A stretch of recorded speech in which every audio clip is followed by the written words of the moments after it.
seperti itu. Nanti Mahli Cagar Budaya ini kan nanti yang memiliki kewenangan untuk memberikan rekomendasi kepada pemerintah daerah setempat. Rekomendasinya berupa apa? Itu ada yang disebut dengan penetapan, ada yang disebut dengan penghapusan, dan ada beberapa kewenangan lainnya yang dilaksanakan oleh tim Mahli Cagar Budaya. Ini semoga saja belum berbiasa seperti itu saya di itu kita tuan Pak Muhammad Rai ya, Pak Muhammad Rai atau Muhrin ya. Ini pernah meraih anugerah pariwisata Kota Banda Aceh 2018 bidang literasi pariwisata.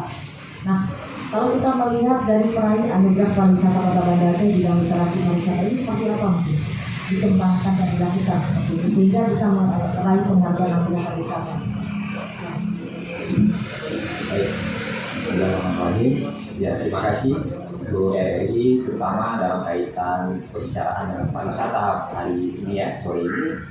Bagi saya ya sebagai penggerak di media sosial awalnya melihat komunitas-komunitas penggerak wisata di Aceh dan khususnya Banda Aceh, ada duta wisata dan juga ada wisata kuliner, ada banyak konten yang digarap di sini. Kemudian ada event juga ya, sering sekali waktu di era sebelum pandemi banyak event dilaksanakan oleh Pemko, kebiasaan seni dan seterusnya. Saya lihat itu merupakan sebuah energi ya, energi yang patut ditulis di basic literasi kita. Yaitu kebetulan saya waktu itu sering menulis di ac1.com gitu ya, dan juga media sosial untuk merekapitulasi ya apa yang menjadi dinamika pariwisata di era itu.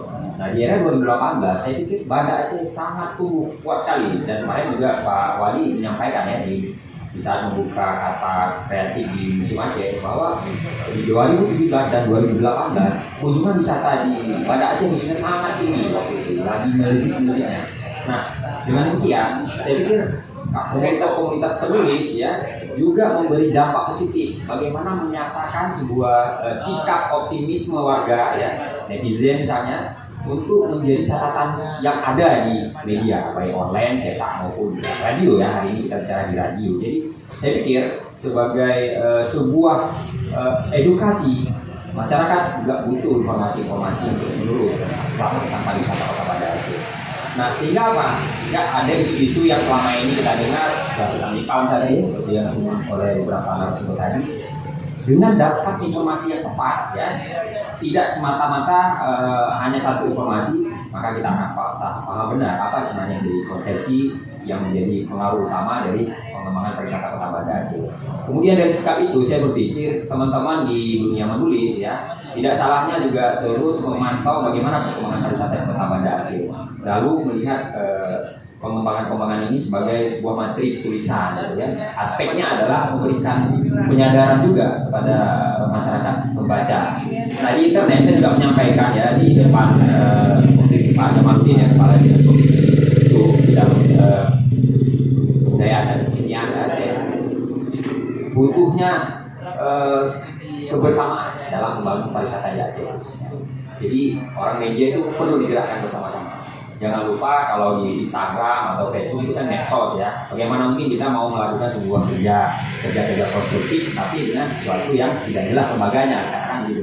Maka perlu digerakkan institusi media yang jelas gitu, yang ada kantornya gitu. Jadi tidak terjadi hal-hal yang tidak diinginkan. Banyak catatan tentang bagaimana kadang-kadang sebuah event itu di-expose ya oleh bukan media gitu. Jadi terjadi misalnya kadang-kadang miskomunikasi. Hal seperti itu tuh bisa ditanggulangi dengan cara marilah kita membina literasi kepariwisataan ya, kesenian, sejarah dan juga tadi itu beberapa konten yang penting untuk pengembangan Banda Aceh. Caranya dengan formalisme yang baik, yang sehat dan juga persaingan yang produktif. Saya kira itu sebagai bagian dari penambahan. Iya, jadi kalau tadi kan perlunya medsos dan sebagainya.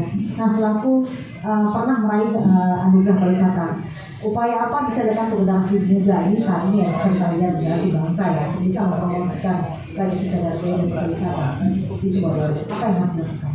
Baik, alangkah baiknya ketika sesuatu ini diangkat, dibumingkan seperti itu. Kita kan punya kinerja ya, menulis itu kan mudah sekali ya, mau itu satu hal kalau standarnya anak-anak itu kan seperti itu, menulis apa, di mana, kapan. Jadi jangan mengambil sepotong-sepotong. Kalau mau memviralkan sebuah situs misalnya cari pala jalan hari ini yang paling hot ya, coba cari dulu, benar nggak nih kontennya. atau hanya sekedar selentingan-selentingan. Jadi tidak baik kalau menyiarkan hoax, nanti belum bermasalah dengan undang-undang ITE ya, ITE. Dan juga banyak juga persoalan-persoalan kadang mengaku-ngaku gitu ya. Ini harapan kita dengan memahami bagaimana sebenarnya menulis, bagaimana sebenarnya mengembangkan pariwisata dari konsep literasi. Akhirnya kita bisa sadar bahwa informasi benar itu seperti ini gitu ya. Itu harapannya. Jadi berhati-hati dalam bermedia sosial, konten yang mau disampaikan tuh memiliki nilai positif. Kalaupun memang dia ingin mengambil judul yang supaya orang mudah untuk membaca, kadang-kadang kan online ini di dunia website ya memberi judul yang wah gitu ya, ternyata isinya nihil gitu. Nah ini harapannya yang penting bisa diperlakukan. Jadi seperti itu. Biasanya judul kan lebih menarik. Ketika kontennya isinya berbeda, gitu. Menarik bagaimana sekarang gitu. Ini enggak lihat ya. Oke baik. Melihat dari Kota Banda Aceh pariwisata seperti ini bagaimana? Saya melihat teman-teman penggerak media sosial untuk pariwisata ya di cagar budaya, ya khususnya cagar budaya ya. Teman-teman kadang-kadang malas melihat perubahannya ya. Jadi perlu seperti tokoh-tokoh Pak Nabani yang terus menerus bicara ya. Juga dari teman-teman di dinas ya, dari Bapak Dedi ya, Pak Syah. Harapan kita ya, pembaca atau pendengar, penonton konten-konten pariwisata, cagar budaya ya, juga sejarah, mereka mendapatkan narasumber yang tepat gitu. Jadi tidak semata-mata orang akademik juga. Orang akademik kadang-kadang nggak tahu di mana lokasinya, karena mereka hanya di balik layar seperti itu. Harapan kita terus telah kita kembangkan bersama-sama mendampingi teman-teman para peminat wisata di media sosial ya, juga cagar budaya. Harapan kita seperti itu. Jadi peminat kita kan rata-rata muda-mudi ini inginnya cepat viral gitu ya, tapi nggak tahu apa yang dia viralkan. Harapannya seperti itu. Jagalah apa yang menjadi image dasar Kota Banda Aceh ya. Suara-suara yang kadang-kadang kurang terdengar indah, cobalah, karena kan kita tidak ingin orang Aceh dikenal ya mudah sekali mengomentari gitu. Nah, dengan cara belajar dan juga bertanya ke orang yang tepat, itu akan menjadi sebuah pendampingan yang sehat gitu. Iya, kita ke Pak bahan nilai materi ya. Ini seperti apa yang disampaikan oleh Pak Eka sendiri, bahwa Aceh ini sejengkal kita melangkah, situs sejarahnya itu ada gitu ya. Untuk promosinya bagaimana nih? Baik ya, kebetulan tadi disebut saya lahirnya di Perla ya. Ini jangan terulang lah untuk wilayah-wilayah lain ya, terkait dengan sejarah. Kita kalau di Perla sana sebagai perbandingan, kita nggak tahu lagi yang mana itu cagar sejarahnya ya, cagar budaya, cagar struktur dan juga hal-hal lain yang sifatnya fiskal. Tapi jangan salah, ada juga namanya manuskrip gitu ya. Baru-baru ini kita juga bersama Pak Watimat ya, yang juga sangat konsisten untuk perjuangan ya bagi Kekayaan Aceh sebagai world ingatan dunia.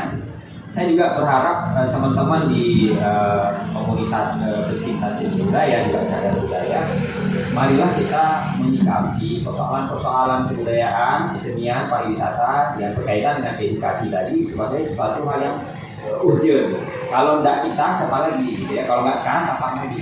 Kalau tsunami lagi ya, mudah enggak ya. Tapi saya pikir pencatatan tadi ya dengan edukasi literasi tadi itu juga nanti menjadi manuskrip tersendiri di eranya. Gitu. Jadi walaupun budaya udah nggak ada lagi, namun kalau saya desinya sastra gitu kan ya, tidak sejarah itu menjadi mitos menjadi sejarah gitu. Jadi tidak terjadi manipulasi informasi seperti itu.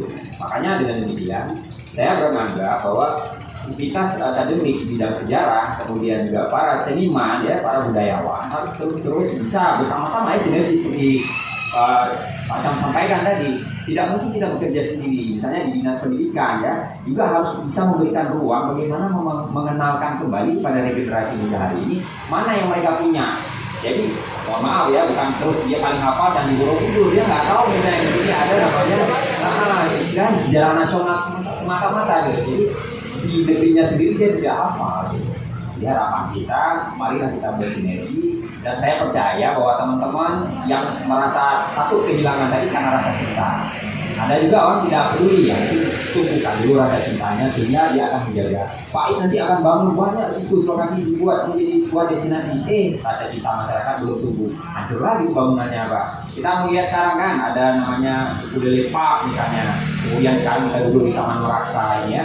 Ini semua sebuah wilayah pariwisata. Kalau nggak bersih, kalau nggak dirawat ya nggak mungkin kan pemerintah terus ngeluarin goceknya, dan itu uang kita juga, uang rakyat. Jadi marilah kita sama-sama menjaga, mengedukasi diri, percaya bahwa kalau nggak kita siapa lagi. Gitu.